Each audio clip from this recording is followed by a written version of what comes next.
Welcome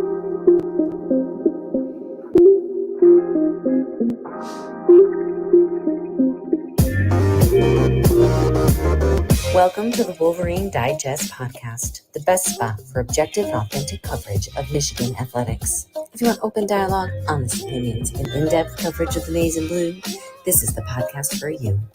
And now, here's your host, Brandon Brown, joined as always by Chris Breiler. I was going to start by saying go blue.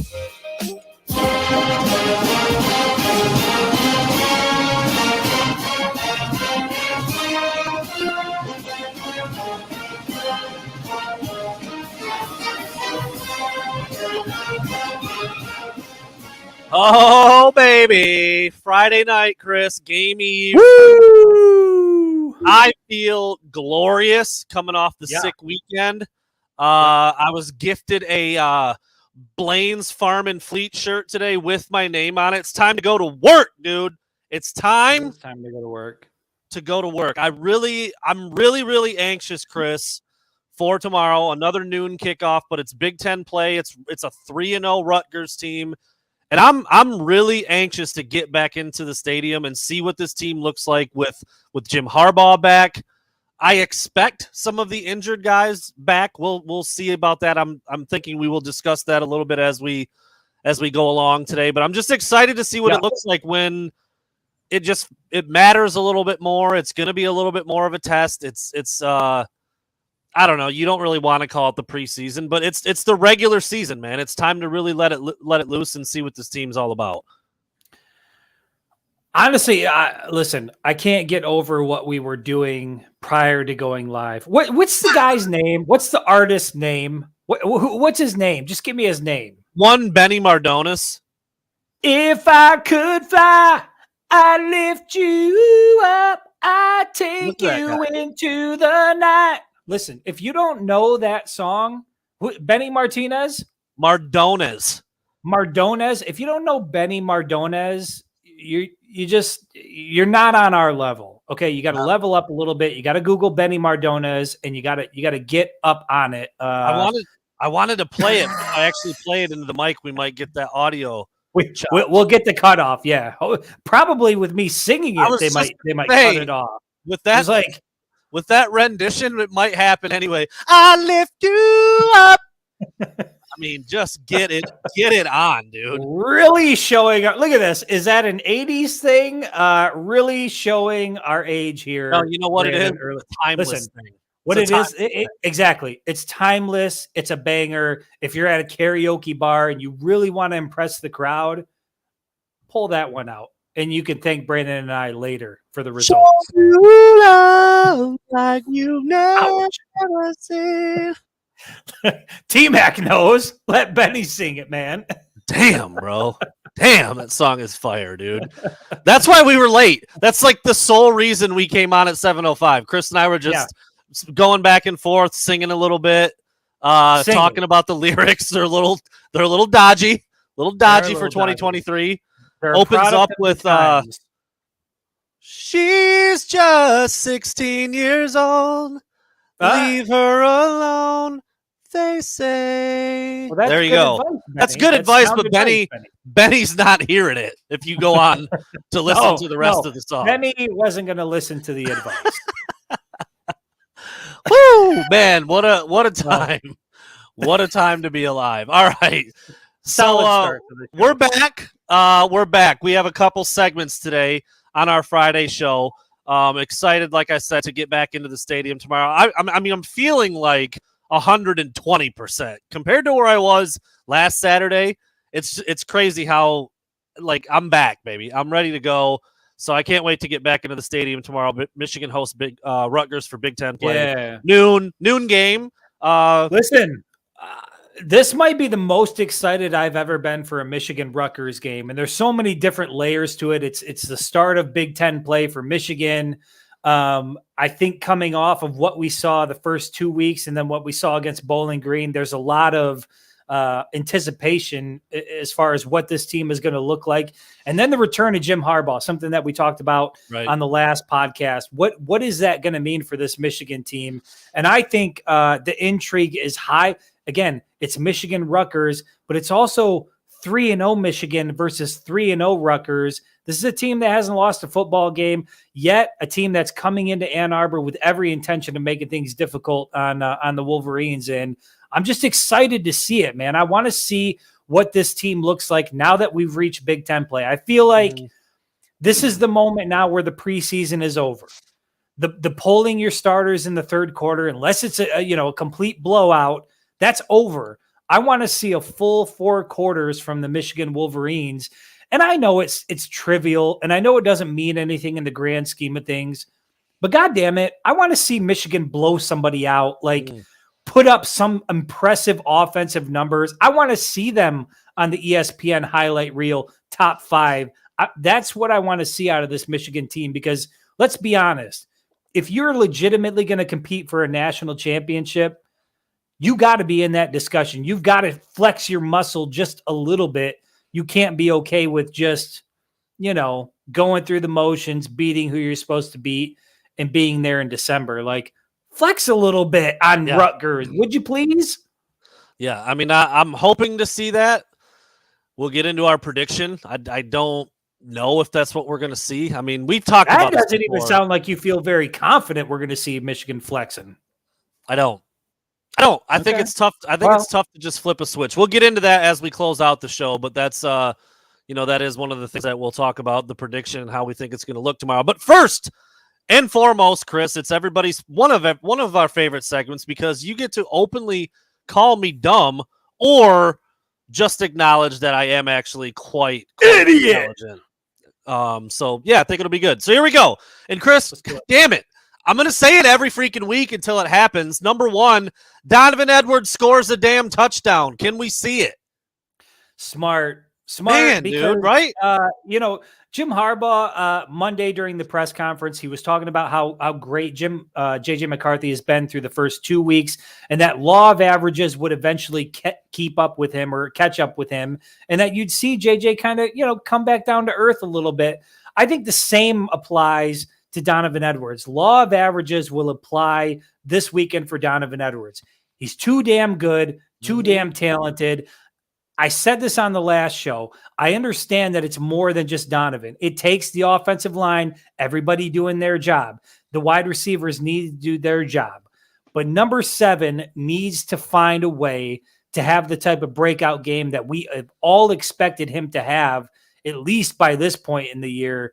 Donovan Edwards will find the end zone on Saturday. Mark my words. No doubt about it. Zero doubts. Mark his words, he says. Zero doubts. I saw Donovan Edwards going into Chipotle today. Ooh. He looked ready. Ready. Did he get guac? It's extra. I didn't ask.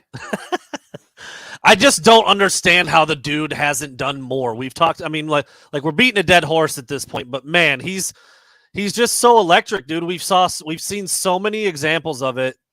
I mean, I said this before, like his stat line was, 6 carries for 9 yards 2 games ago. I'm like, I feel like he could do that if there was no offensive line on the field. Yeah. Like, I just don't get it. Last week got loose a little bit, ran for 50, averaged more than 5, but 3 games in still has not found the end zone. And Rutgers is going to have the best defense of the 4 teams so far. But I think he gets in there, dude. He's got to. He's too good to keep down for this long. That's but how this I is also. Do you subscribe to the idea that Michigan played a certain way the first 3 weeks, I do. And that we're going to see something different on Saturday? And if we do, to me, that means Donovan Edwards has to be a factor in this offense, particularly getting in the end zone. Yeah. Yep. I mean, not completely different, but it's going to be. The full playbook will be available. Jim Harbaugh's back, so he'll have some input on what to do, when to do it. Yes, I do think it will look different enough to where things that we haven't seen, I think we will see a little bit of it.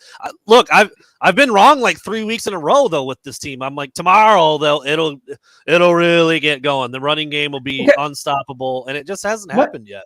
Let me ask you about that. And I don't want to get too far off track here, but I heard Jim Harbaugh talk about we put too much pressure on these guys to put up, win by 40, win by 30, whatever the case is.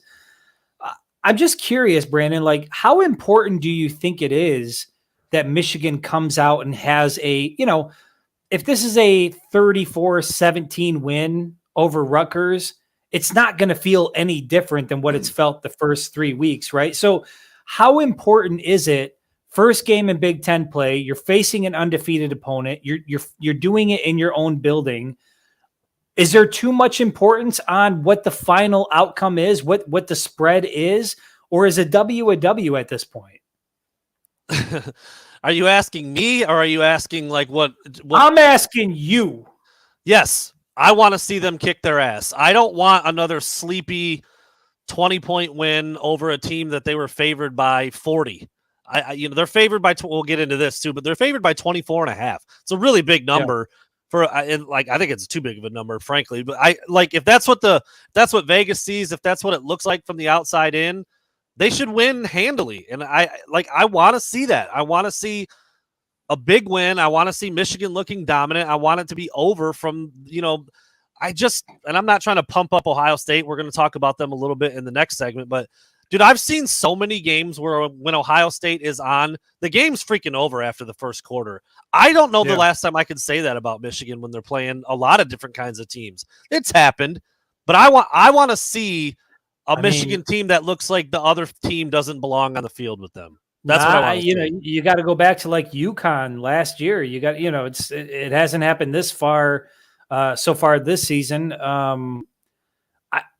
I can't remember a situation where Michigan had it in hand by halftime. And God damn it, Brandon, they have the talent to do it. We're talking about a team here that's favored to not just compete for a national championship, but to win it. You've got a Heisman Trophy candidate in J.J. McCarthy. You've also got a Heisman Trophy who would have been a finalist last year in Blake Corum. You've got an NFL caliber offensive line, and you've got a top 5 defense in the country. At some point in time, Michigan's got to go out and beat the shit out of somebody, and it just really hasn't happened yet, and you'd like to see it at some point. Yeah, no, I'm with you. Ben, thank you so much. Style points matter, right? In college football, style points matter. Here's the deal, Chris. This is why I asked what I asked. They matter to me. I don't think they matter at all to Jim Harbaugh, and he's the one running the program. So that's where that's where the divide is. That's where there's a difference in opinion and approach, and his is the one that matters, obviously. But it does matter to me. I want to see him look dominant. And I think that would go a long way for the players' confidence and for how they feel about the rest of the season. I can't imagine that they're all feeling awesome about how everything has gone so far, right? That's got to be a fair assessment. I think there's a lot of positivity within the locker room and a lot of belief in what they can do. But when you look at the results, I would venture to say, ask any Michigan football player in that locker room, have you lived up to the potential of what you thought you would be? Right. And they would all say that they've come up short. And that's not fans could see that. The players can see that. Even Jim Harbaugh can see that. It just hasn't looked the way we all thought it would look. And maybe the preseason expectation was too high. But given what Michigan had coming back, over 80% of their returning production, you would have thought it would have looked a little more dominant than what it's looked. And you're talking, they're getting 20-point wins week in, week out, 3-0, doing what Michigan typically does. But we talked about this on the last show, feels like something has been off. Yeah. Something has been missing. And I'm wondering if that's just a product of Jim Harbaugh not being there on Saturday. Yeah, I'm interested to see if we get an answer to that tomorrow. I think that'd be really telling. Well, we will. Be pretty telling either direction. Honestly, it'd be telling in either direction. If it's whoa, okay, now I get it, or if it's well, more of the same. It wasn't Harbaugh. Then we'll just have more questions, but it'll still be telling. I think in both directions. Ben Netzioni, do you think JJ was sharper in game 1 and game 2 because they did come out past it a little bit more, got into a rhythm? Compared to all the running in the first drive versus Bowling Green, I don't know. I think he just had a bad day against Bowling Green. I mean, just getting a little too reckless, a little too careless with the ball, probably thinking he was a little more invincible than he was. All 3 teams, I think, and probably every team Michigan faces is going to try to take away the run. That's what they're going to try to do. It's hard, but all 3 teams did okay. I mean, Michigan didn't blow up for 350, 400 yards rushing we saw a few times last year. So I don't know. It's hard to explain why JJ looked how he looked on Saturday. I don't know if I have a direct answer. I don't think it was necessarily that, but I think once you get out of a rhythm, you're out of a rhythm for whatever reason. Yeah, what it was, it's not a. I think the thing that sticks with me is it wasn't something schematic that JJ was struggling with. Like he wasn't struggling with his reads. It was just bad balls, like vision down the field. And again, I talk about when the Cornelius Johnson that turned out to be a touchdown, probably against Penn State or Ohio State. That's an interception. And so it was really just the result of he didn't put the ball where it needed to be, or on the fadeaway, jump back throw into triple coverage. That's just a bad decision where you can either run out of bounds, you can throw it out of bounds, whatever the case is. But I do think that sometimes JJ gets into this mentality where probably based on the first 2 weeks, he's a guy that's going to make something happen. We're talking about how efficient he is. We're talking about how accurate he is. We're talking about his vision down the field. NFL scouts are starting to drool over what they're seeing, and he wants to go out and make a play. And that's a situation where I feel like if Jim Harbaugh is on the sideline, he can rein that in a little bit and put JJ back in pocket. And I think we might see that a little bit on Saturday. Yeah. Going to be interesting to watch. Harbaugh being back is obviously the biggest thing to keep an eye on for tomorrow's game. All right, that took us a long time for that one point. That was just one. That was just one. We digressed a handful of times there. Number two. I apologize. I'm like 5 glasses into my Chardonnay here. I usually just start the first one on the show. So for anybody out there, I apologize. Number 2. We talked about JJ as the thrower last week. Not so good. The 2 weeks before that, incredible. Like literally the best in the country. Yeah. Tomorrow, though, I'm going to shift to his legs, Chris. We've talked about this. We don't know what the hell's going on with the backup quarterback position. JJ has kept it and run a couple of times this year and looked pretty darn good doing it. I think his longest run thus far is a 17-yarder on an option keeper. Tomorrow, JJ McCarthy will run the ball at least 5 times, whether on a designed run or a scramble breaking out of the pocket. 5 times. I'm going to call you dumb just for the sake of calling you dumb. But I don't think it's an egregious number, but I don't think he's going to rush it 5 times. Okay. I think with Jim Harbaugh back, I think the goal is going to be move within the pocket, be efficient, do what you do, and let the running backs do what they do. I don't think they're trying to run McCarthy any more than he needs to. Now, if it's an improvised run, that's a whole different story. And I think you might get a couple of those, maybe one designed run here and there. But at the end of the day, it's still week 4. It's still Rutgers. And you're still not trying to run your QB1 any more than you need to, particularly because we know, A, JJ McCarthy doesn't like to slide. He likes the contact. Yeah. And B, you tell me who the backup quarterback is at this point. I don't know.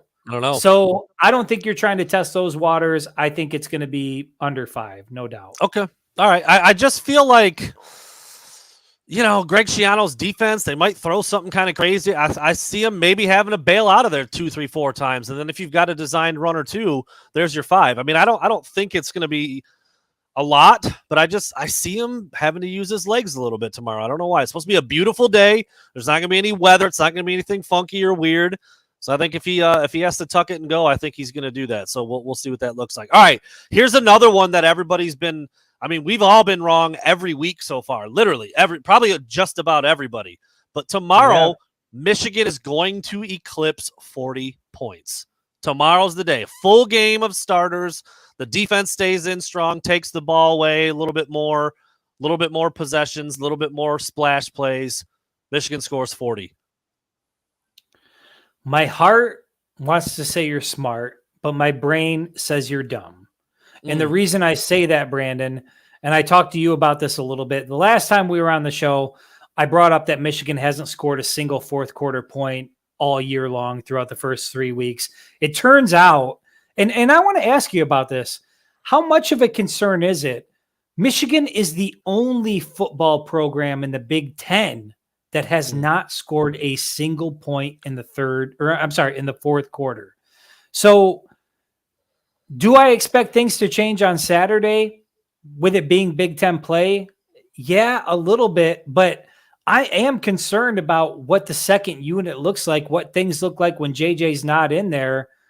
I'm going to say under. I don't think they get over that 40-point mark. I would love to see it, but I don't think it happens. I'm dumb again. I just don't know how. Let me ask you a question. We know that they've pulled out their guys, right? Their starters, mostly in early, the second half of the fourth quarter. But to be the only Big Ten team to not score a point in the fourth quarter, and you're a national championship, supposedly caliber team, does that give you any sort of concern about what they have in terms of depth? It doesn't sound awesome, but I mean, like, they pulled JJ and the starters out last week in the third quarter when they were only up like 20 points. Like, it wasn't even like a lopsided blowout. They're just like, that's enough. They're not going to win. As Jim Harbaugh said, 1 point's enough to win a game by. That's all you need. And they played that way. They didn't try to win by 40 or 50 points. They got up by a little bit, really took the foot off the gas, got guys out, kept everybody healthy. Like I said, I came around to the idea and the approach. I didn't like it. I don't like watching it. It's not fun to report on. But I get it. Like, they have a bigger picture in mind, and losing any kind of starter in week 2 against UNLV is not cool if you're trying to win in December and January. So, like, I get it. Yeah.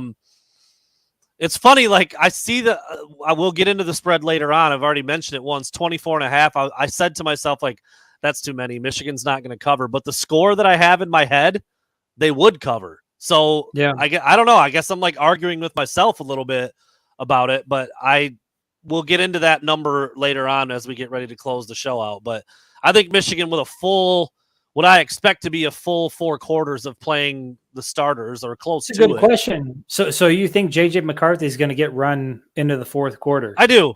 Okay. I mean, I think even if you're, is that a product of Michigan just wanting to play their starters longer, or do you think Rutgers is in the game and it necessitates the first team to be out there? I almost just went back on my own self again and said, no, never mind, because of what I just said. They weren't up by that much against Bowling Green, and they pulled the starters out. I think even if they're up like 20 or 24 points or something against Rutgers coming down the stretch, they probably take the starters out, don't they? Like, that's what we've seen. I don't know, man. We're going to have some things to discuss here at the end. For what? You can have Alex Orji run it twice and Jay Dendigal throw it once. I was gonna get there at the end, Mark. That is my exact final score, and that's 25 points. That would cover the spread. Okay. So that's just a shade over 40. You give Rutgers up a little bit. They do some things. Maybe it's a late score too. Over 40 for the first time this season, right? Over 40 for the first time and covering for the first time. Against 3-0 Rutgers. Yeah. Yeah. Because I do expect the starters to play longer than they did in the first 3 games. I don't think it's going to be a nail biter, but I think you're going to leave the dudes in there. But we'll see. We'll see. That's going to be an interesting one. All right, my fourth one, Chris. Will Johnson, Makari Page, Mikey Sainristil, Josh Wallace, and Rod Moore all play tomorrow. Is this all dumb?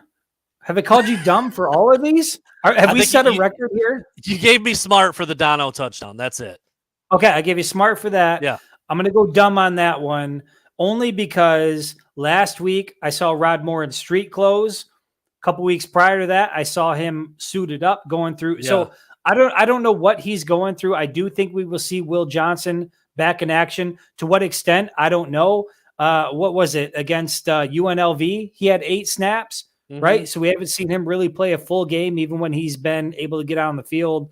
I don't think we're going to see Rod Moore. And for that reason, I'll say it's dumb. I'm wondering what's going on with Rod Moore and Will Johnson. I'm down on the sidelines and I watch Will Johnson warm up and I'm like, this dude's ready. He's making the cuts. He's doing everything he needs to do. He's ready. Clearly he's not quite ready yet. Rod Moore being in street clothes last weekend proved to me that he's like, I'm not sure what's going on there. So I would not be surprised if Rod Moore addresses, but we don't see him in action against Rutgers. I just feel like this is the time. Like you just said, we saw Will Johnson play the weird 8 snaps and then not play anymore, and he's been suited up, and you can't even tell what's bothering him. Same thing with Makari Page. He played the random 10 snaps, then he didn't play. Then he played a full slate last week. He seems to be fine. Mikey Sanders still's been in there every week. And Josh Wallace, I think, has solidified himself as the cornerback opposite Will Johnson. But I want to see that core five together so badly because when you talk about those five dudes being on the field, that's half your defense. We haven't even seen it yet, and they've still been really good. Can I say this? And I think I've said it a number of times, but I just want to reiterate how impressive it is that having Mike Sainer still out there all the time, the guy who's always where he needs to be, just the transformation he's made. Like, you're down Will Johnson, you're down Rod Moore, but you look at the Michigan secondary and you're like, Mike Sainer still is out there. We're good. You know what I mean? Yeah. Like, we're okay. Like, it's just incredible the transformation he's made. I don't think enough gets talked about how important Mike Sainer still is to this team. And I don't think that people will really realize it until he's no longer on the roster. Yeah. But kudos to him, man. Like, having number 0 out there, even with Johnson and Rod Moore out, I feel good about what Michigan can do in the secondary. Coach on the field. He's been called that by multiple coaches. He's incredible, man. Yeah, Keon Sad talked about it. Like, I can lean on him. I can talk to him. Like he's everything you would want in a captain on your football team and then some. So just so impressed with the way he's played. He's never out of position. He seems to have a big play or 2 or 3 in him every week. And he's a captain, 2-time captain now. I mean, yeah, he's incredible, man. I agree. And what Harbaugh said, if he is out of position, Mike Sainer still never makes the same mistake twice. Yeah. So he just, I mean, that guy is like, you love to have him in the secondary, but damn it, we need Will Johnson and Rod Moore back out there. I mean, like I said, week 4, you're a third of the way through the regular season. Like, if they're not out there, then how long is this going to continue?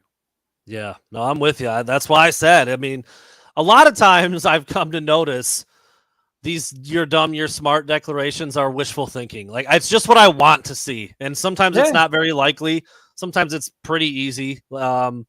But it's what I want to see. It's my wishful thinking. I mean, wanting to see Donovan Edwards get in the end zone, that seems pretty goddamn reasonable. Yeah.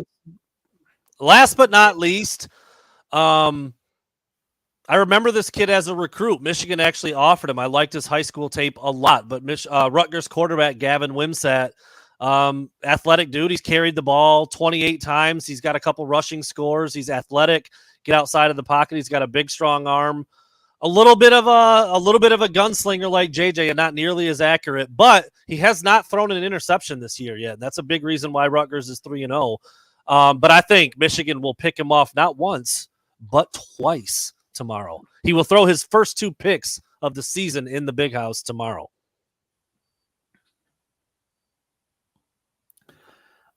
I mean, that one's, we've talked about this before. Those are so hard to like. I'm going to go dumb. I think Michigan does get an interception, but 2 interceptions I'm not quite sure about. And for the sake of being able to call you dumb again on the segment, nice. I'm gonna err with dumb on that one. Public service announcement. Pumpkin spice pies are back at McDonald's. Just wanted to throw that out. Yeah, delicious. Had one tonight. Incredible, dude. It's the best time of year. It's good. The best time of year. The leaves are changing out there. Yeah, man. It was a little warm today, but you can still kind of feel things are changing out there. Yeah. Yeah, it's starting to get a little bit crispy. A fan in the window the last handful of nights. It's almost too cold for the fan in the window a few nights ago. It was like 45 out. Yeah. All we need is a good frost to get rid of the mosquitoes. The mosquitoes are fucking killing me around. They're bad. They are bad, yeah. We need to get rid of the mosquitoes. We need one good frost, and after that, we'll be all right. Eric, here's the deal. I'm not one of these basic dudes, the pumpkin spice. Basic latte. Brandon? That's not. I'm not. No. I'm with you. I think they overdo pumpkin a lot this time of year, and the way people like swear by it, I can't get on board. But pumpkin pie is pumpkin pie, bro. Like let's not be ridiculous here. And the McDonald's version of it is freaking good. 2 of them for like $1.29. Little cream in there, dude. Fire. Like, go get one and talk to me tomorrow, Eric. Okay, I'm not gonna stand for the pumpkin spice pie from McDonald's slander. Okay.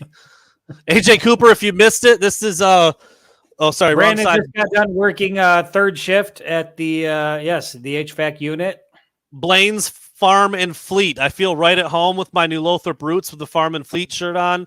Long story short, a gentleman that worked there, also named Brandon, doesn't work there anymore, so I have a shirt. That's as much as I can tell you about that. All right. I put it on. It was gifted to me. I thought it was hilarious. It's a badass shirt, by the way. It's Carhartt. It's got all these zippers, and it's a nice shirt, probably $80 shirt, and it obviously has my name on it just by coincidence. And I put it on, and I'm like, it's time to go to work tomorrow. That's what it is. I was out sick last week. Harbaugh's back. Big Ten play. Rutgers, they're going to grind. It's time to go to work, dude. The shirt was very, very fitting for tonight, I thought. So there you go. That's the story behind the shirt. I also may have picked up a second job. That's really why I was out last week. I couldn't get my weekend shift covered. If you need your heating ducts cleaned out, if you need the lint taken out, if you need your gutters cleaned, you hit up Brandon. No, this is if you've got some cattle. You need some feed. You need some fertilizer. We got you. Brandon, come down to Blaine's Farm and Brandon, let's just be honest. You're not fucking with cattle. You're not out on the farm. You grew up in farmland. I'll give you that. But I've done it. Unless you're cow tipping, I've done it. Come see me. Come see me bale some hay, Chris. Come see me pick some rocks, homie. Let's go. I would love to come see that. Maybe in the past life. It's behind me. I will. You couldn't pay me enough money to do that shit now. Back in the day, I'd stay at a buddy's house and I'd be like, yeah, let's go do this. Is so fun. Not fun. Dude, isn't it wild that both of us grew up in the same type of, I grew up on literally a farm where we had horses. I was shoveling horse shit. We had buggies. It was fucking wild. We had draft horses. Yeah, dude. That was my background. Yeah, now look at me. I'm wearing Yeezys. I'd stay the night at a couple dudes. Stay the night at a couple buddies' house on a Saturday. You get up early Sunday. You got to go out and feed the cows. You got to go out and get the hay going. You got to go out and pick rocks after the winter when they all raise up. You got to go out and dude. Dairy farm. There was not a lot of that around where I grew up, but there was. I've done it all, man. I've done it all. That's right, Larry. We're football guys. Now, Midwestern. Grew up on a farm. Corn fed. Milk. Give me a glass of milk, bro. We're just bred for this. Half a cow in the freezer out in the barn, son. You don't know about that, dude. Come on. Yeah. That's real living right there. That's real living right there. That is real living. And in my family roots are still there. My parents still live in NL. Go back there often. There's some things about it that you can't beat. Other things, I'm so glad I'm out of here. I feel like every time I go back to that area, it's cool for 2 days, and I'm like, all right, I got to get the fuck out of here. That's kind of where it's, but same thing. I lived in Chicago for, I don't know, 6-7 years.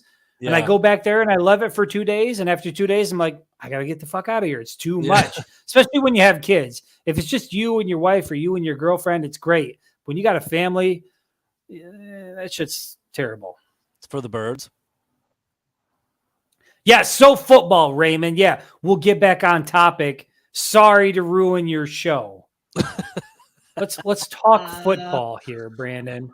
Let's just get back to football, okay? I'm trying to do a little overlay real quick just to make this a little bit better of a segment. So next up, we're going to take a look at the it's hilarious. We're going to take a look at the two matchups in the Big Ten that have our attention for various reasons. But first, I would like to show you this, and we're back.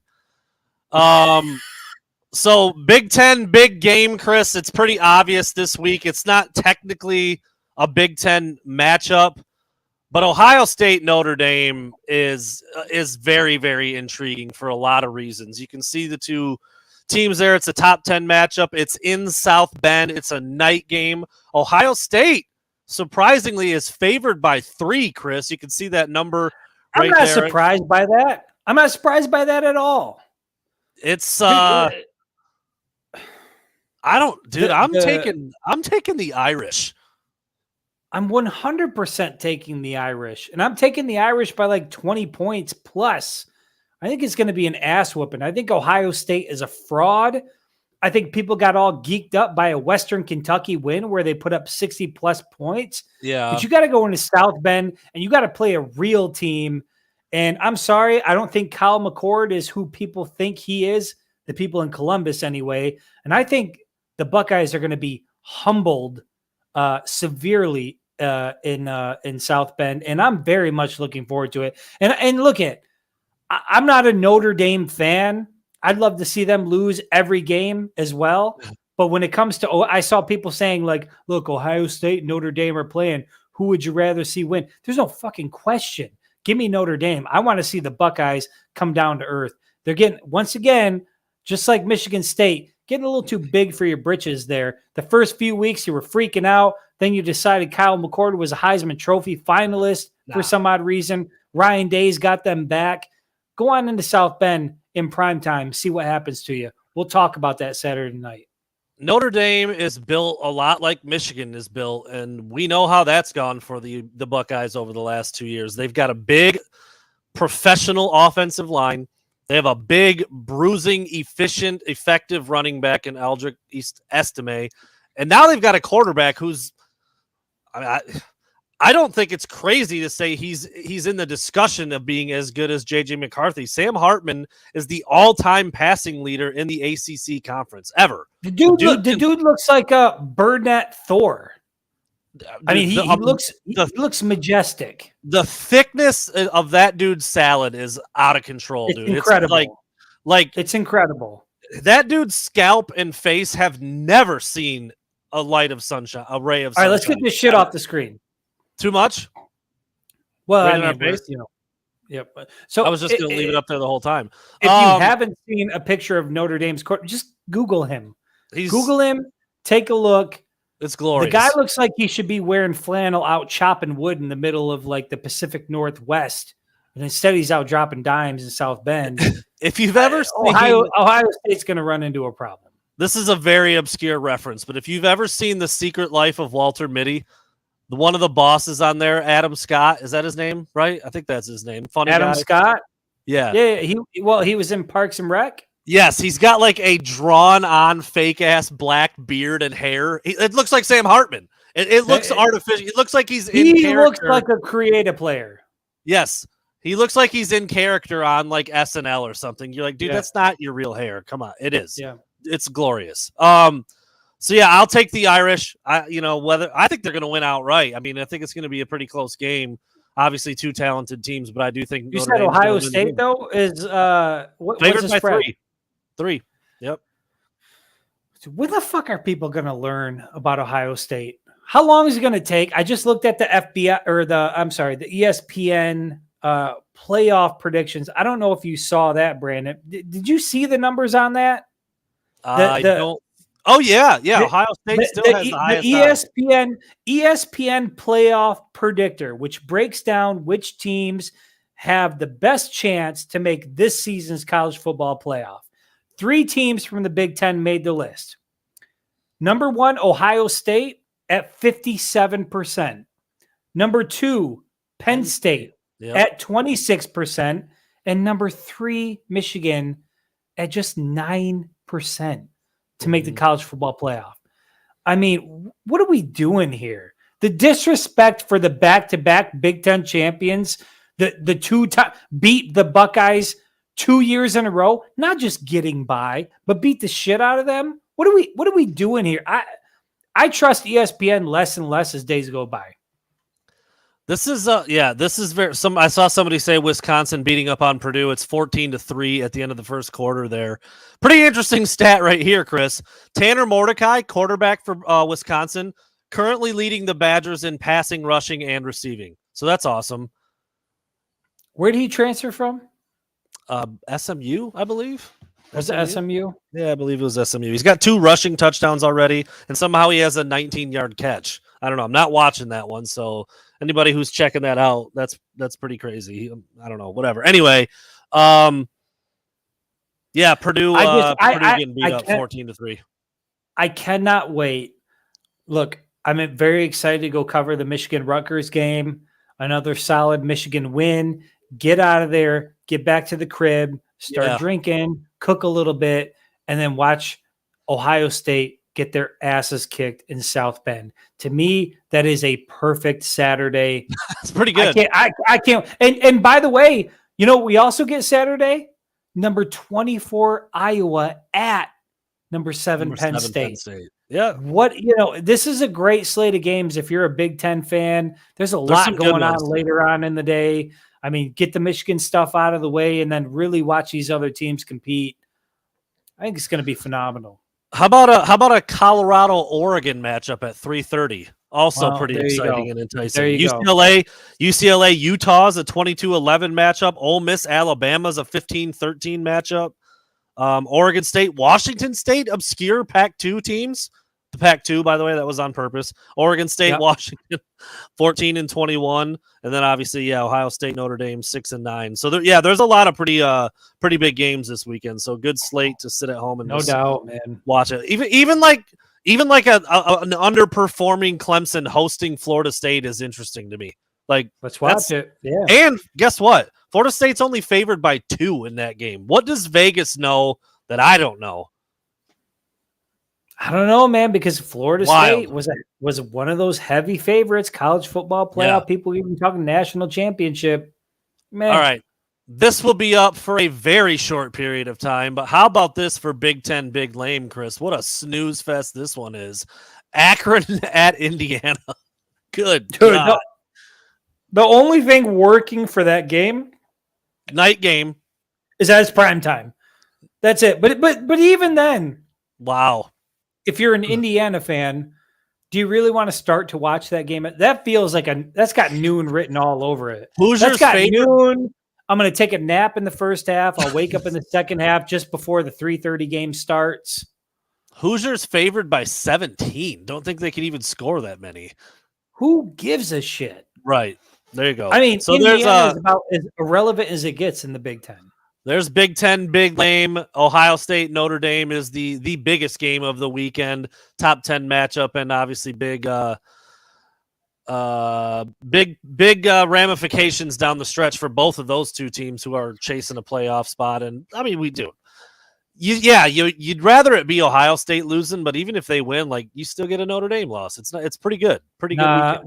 No, Brandon, I'm sorry, but an Ohio State win in South Bend will be unacceptable to me because that fan base will be insufferable. They need to get humbled badly, and I think they will. Like I said, I think it's going to be 20 plus. All right, 42 minutes in, Chris. We've got over-unders. We each have 5 of them. Are we going to be able to finish in an hour? I don't think so. Unless we go a little quicker here. We did a lot of talking during that first segment. Let's do our 2-minute offense. 2-minute offense. I like it. All right, here we go. You want to start us? Kick it off? You want me to go? Go for it. Well, let me see. Red 7. Red 7. Simple. Red 18. Roman Wilson. I'm going to, this is very standard stuff. Roman Wilson, 1.5 touchdowns over under on Saturday. We've seen it. He's done it every weekend. 1, 2. He leads the Big Ten in touchdowns and receptions at 6, I believe. Yep. Does he have over 1.5 or under 1.5 on Saturday?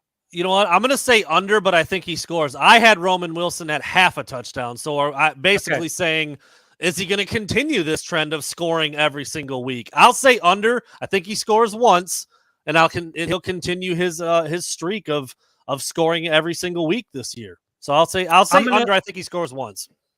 I'm going to go over. I'm going to go 2 because number 1 is the truth. That dude is hard to cover, and I think JJ is going to be looking for him a lot in the end zone. So give me over on the 1.5 for Roman Wilson. Well, I talked about it earlier on my You're Dumb, You're Smart segment where I think J.J. McCarthy is going to run it a little bit, whether it's by design or by scramble because of the pressure from Greg Schiano. J.J. McCarthy over under 19.5 yards rushing. 19.5. Pretty modest number. I'm going to go under. I'm going to go under because I don't think he's going to run the ball much, so comfortably under that. I'm taking the over, man. I don't know why. When I close my eyes, I see 9 scampering a few times tomorrow, so I'll take the over. All right. Let's stick with J.J. McCarthy. By the way, he's on pace right now. 7 touchdown passes, leads the Big Ten Conference. He's on pace to break that single-season Michigan touchdown record of 25 passes. If he keeps pace, he's going to be somewhere around 27, 28 touchdown passes after 12 games. Doesn't include Big Ten championship, doesn't include playoffs. Does J.J. McCarthy throw over under 2.5 touchdown passes on Saturday. 2.5. That's his sweet spot. 2 or 3. Damn, I know it is. It really is. I'm going to take the over. I think JJ is going to not look to redeem himself because I don't think he really operates that way, but he just wants to be good. He just wants to not make the mistakes. It's not like, oh, I kind of boned it up last week. Let me go throw 5 this week. I don't think that's his motivation, but he wants to be perfect or as close to it as he can be. And if he is, he's going to be productive. So I'll take the over. I will take 3 touchdowns for JJ McCarthy tomorrow. Same. I'm at the over. I think he finishes the afternoon with 3. I'll take the over. And if I think they're going to score 40 plus, you get a few rushing, 3 passes, there's your 40 plus. So yeah, I'll take the over. Yeah. I said this also in my You're Dumb, You're Smart segment. Rutgers has played clean football. That's one of the main reasons why they are 3-0. But in the big house, Jim Harbaugh's return, Jesse Minter's defense, way more multiple and way more exotic than I think they've shown in the first 3 weeks. Michigan will have over under 2.5 takeaways. 2.5 takeaways in the game tomorrow. I'm going to go under because 2 is the number I have in mind. So I'll go under. Okay. Defense has been lights out. Obviously one of the best in the country. Then get 2 turnovers on top of that. I think the offense will do enough. And that's how I think we get to a 30-something to 14-something win. I'm going to say over just because I think they're going to be fired up. Say 14-something? 14-something win? I mean, what else is there? Yeah, I just said 14-something. It's either 14 or it's not. Jesus Christ. Oh, the Chardonnay is flowing, folks. I'm going to say over. I think it's like 2 picks and a fumble. I think Michigan's defense is going to be fired up. I think everybody's going to be fired up with Jim Harbaugh back. And if that secondary is close to full strength too, I think that plays a part. So I'll take the over. Yeah, I'm feeling frisky about the turnovers tomorrow. You are feeling a little frisky. Let me ask you this, Brandon. Only 3 Wolverines have scored a touchdown for Michigan so far this year. Wow. Roman Wilson with 6, Blake Corum with 6, and Cornelius Johnson with 1. So I'm going to ask you, of players not named Roman Wilson, Cornelius Johnson, or Blake Corum, over under on touchdowns for players without those names, 1.5. Over. Colson Loveland, Donovan Edwards. There's the 2. I like it. I really like that. You know what, Brandon? I was going to go under prior to you saying that, but now I'm going to take the over. I'm going to take the over because it's about goddamn time that some of these other offensive weapons, if Colson Loveland is as good as we've heard he is, and we know what we got with Donovan Edwards, those 2 guys got to find the end zone Saturday. Or give me the or you got a JJ sneak maybe, or a cool keeper out the back door. Yeah, there's. Or you got a Tyler Morris jet sweep in the red zone. There's all kinds of shit you can do. Plenty of dudes who can score a touchdown on this team. I will take the over on that right there, sir. Sticking with Colston Loveland, we've talked about this, Chris. I think a lot of it has been that approach for the first 3 weeks. I think it's been game plan. I think it's been Jim Harbaugh not being there. I think it's been a very conservative approach in terms of running the ball. I like throwing one of these in with over-unders, by the way. It's not an over-under. It's a pick-em. I did Colston Loveland. I'm sorry, I did Junior Colson versus Ernest Hausman one week. I did Kenneth Grant versus Mason Graham. This week, Chris, snap count. Higher snap count. Who you got? Colston Loveland, A.J. Barner. Higher snap count. Oh, my Because goodness. I think if you remember correctly, I've been a little bit curious as to why Barner has been out snapping. Listen, I'm going to go over. I'm going to go over because if we don't start to see that by week 4, it's not an over under, sir. I need a name here. Okay. I'm going to go Colston Loveland. Okay, thank you. There we go. That's why I'm sorry. I'm going to go Colston Loveland. Colston Loveland or AJ. I'm going to take the over because. All right, the over. If we don't start to see Colston Loveland perform at the level that we've all been kind of hyped up to see, not from within the fan base, but from the coaching staff. He's unbelievable here. He doesn't know how good he is. Let me see some of it on Saturday.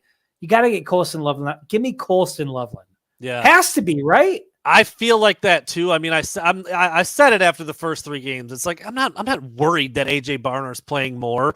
I think it's been, you've got Trente Jones has been in a bunch as the 6th lineman. Everybody loving the over in the comments. Just get over. Just get a shirt that just says "over" with an exclamation point. The Over. In all fairness, the segment is over-unders, okay? And in all fairness, I spent about a minute explaining that this one was a pick'em and not an over. Okay. Well, whatever. Well, we're having fun. We're having fun. Slightly drunk. We're having fun. All right. So, yeah, as I said, it's not something I would say I was necessarily complaining about. But you're right. It's not me or you loving Colston Loveland as a player or the fans chanting his name. It's Jim Harbaugh talking about how incredible he is. I'm like, well, one of the most incredible players on your team should probably be playing more than someone else at his own position. Right. It's the same reason why I'm puzzled by Alex Orji, whether it's kick returner, whether it's quarterback. I was told a lot of things from the coaching staff, and I'm like, dude, we're going into week 4 and you didn't even let him throw a pass. Yeah. What are we doing here? And he hasn't returned a kick. Yeah. So what are we doing with Alex Orji? Yeah. Nope. I agree. All right. What do you got? All right, Brandon. I talked about this a little bit earlier in the show. Not sure how big of a concern it is. Michigan, again, the only Big Ten program to not score a point in the 4th quarter. I understand they pulled their starters, but it's still a little concerning for me. 4th quarter points on Saturday. Over under 9.5. Under. I think,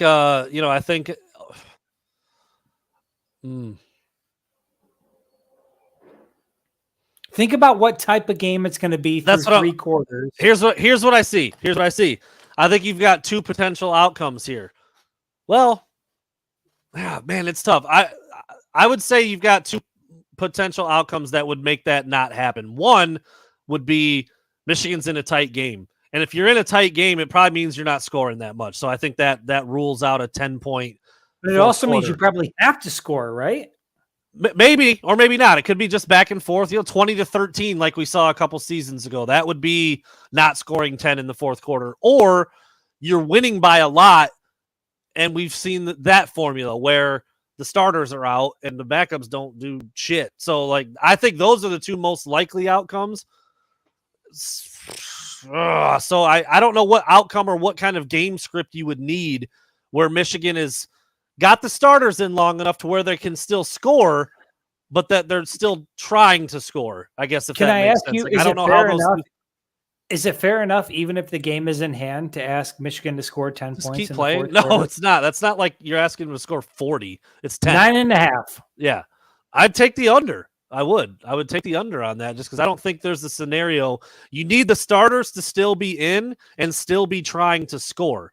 And I don't really know how that would happen unless it's a close game and it's a lot of scoring back and forth. But I just don't. I think that's pretty unlikely. I'll put it this way. I'm going to take the over, but I'm going to take it because I think after the 3rd quarter, Rutgers is still going to be within striking distance. Okay. It's still going to be somewhat of a game. And so based on that, I think Michigan's going to need to leave the starters in. And because of that, they're going to score 10 points in the 4th quarter. So I'll take the over. All right, here we go. Michigan has had some big plays this year. Most of them have come. No, I guess Blake Corum's had a couple in there too. I was going to say most of them have come via Roman Wilson, and that very well could happen again.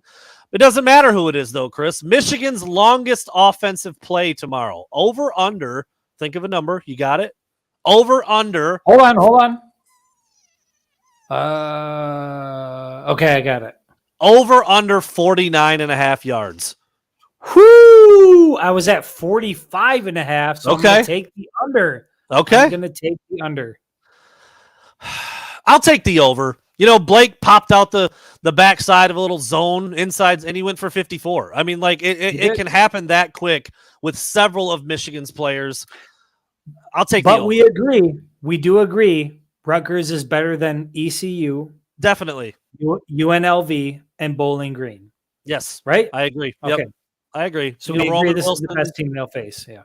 Roman Wilson had the 47-yard touchdown run. That would be in between the two numbers you and I just picked. So I'll take the over. Again, maybe a little bit of wishful thinking. I'd love to see a big play, get the big house rocking. I don't know when it might happen, but I'll take the over on a 50-yard play. All right, I'm going to ask you this, and I know it's going to kind of be based on what our predictions are, but I'm going to ask it anyway. I've got the over-under for Michigan total points scored on Saturday at 34.5. I've got the over because my final score, I already talked about it earlier. I had 42-17. So that's, like I said, JJ throws. So you're finally thinking they're going to break that 40-point mark. I do. I just think that Rutgers is good enough to where the starters are going to have to stay in and play. I just can't. I should have moved it up to 39.5 because they haven't broken 40 yet. Michigan and their coaches have a slider in a very different spot than a lot of other teams. Like other teams don't take their starters out until they're up like 45. Michigan takes theirs out when they're up 20-something. We saw it last week. So, but it's Big Ten play. It's Jim Harbaugh's first game back. They want to send a message a little bit, beat up on Rutgers, who's undefeated, keep the starters in there, score some points. 42 points over. I'm going to go under. Wow. Wait, no. I'm also. You have them over by a little bit. Over by a little bit. Now that I'm looking at the number, over by a little. I was thinking that 40-point mark. Yeah, the 40 number. Yeah, under 40, but certainly over than 34.5. So, God damn, this Chardonnay. It's getting you, bro. It's getting you. I'm off my game, dude. I'm just really anxious to see how it all comes together with Jim Harbaugh back. It's what we've talked about a couple times this week. Do they look a little more polished and ready? Are things working a little bit better? I hope so. So that's kind of what I'm basing my predictions on. I'm taking Michigan. The Wolverines, damn it. Listen, over under Michigan. All right. Let's get Chris out of here before he falls off the chair. Chris, over under your blood alcohol content, 0.99 currently. Oh, over. I started early. As soon as I brought the kids home from school, I started drinking. So I kind of clocked out at that point. That's hilarious. I love it. All right, here we go. Last segment, predictions. I'll throw you Trent's first. We'll talk about his for a minute. Oh, I'm good, Brady. I'm normally that's an irregular. We're on episode 198. I've done it once. It's not a high probability.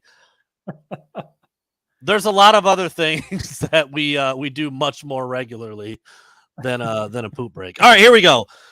Trent has it 38-10, which would be under 40, but would cover the 24.5 point spread, giving Michigan a 28-point win. I don't hate that number. I actually like it quite a bit. He has 38-10. He sees Michigan 4-0. I mean, I think we all are there, but that's what he's got. Chris, what is your score prediction? And if you want to give a little insight as to why. I guess I just realized that I do have Michigan covering the spread. I've got the final score 38 Michigan, Rutgers 13.